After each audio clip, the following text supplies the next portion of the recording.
भक्तजनों, आपका हमारे चैनल कल्पना में स्वागत है।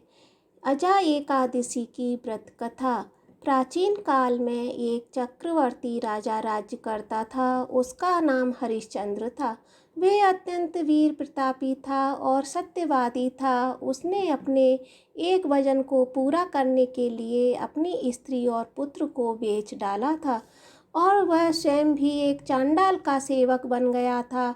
उसने उस चांडाल के यहाँ कफन देने का काम किया, परंतु उसने इस दुष्कर कार्य के लिए भी सत्य का साथ नहीं छोड़ा।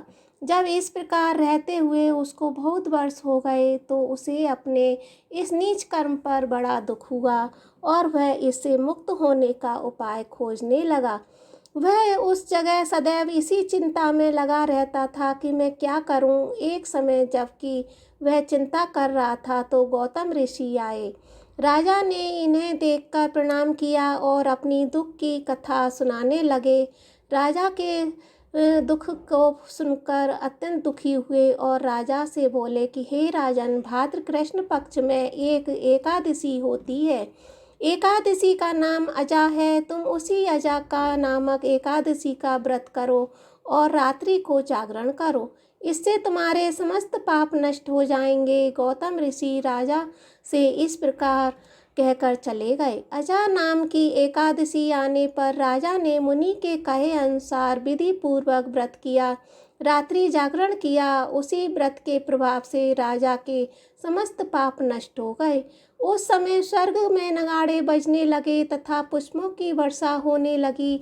उसने अपने सामने ब्रह्मा, विष्णु, इंद्र और महादेव जी को खड़ा पाया।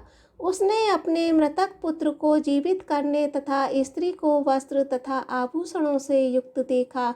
व्रत के प्रभाव से उसको पुनः राज्य मिल गया।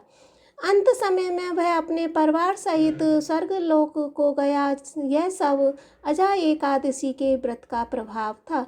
जो मनुष्य इस व्रत को विधि विधान पूर्वक करते हैं तथा रात्रि जागरण करते हैं, उनके समस्त पाप नष्ट हो जाते हैं और अंत में स्वर्ग जाते हैं। इस एकादशी की कथा के श्रवण मात्र से ही अश्वमेध यज्ञ के समान फल मिलता है।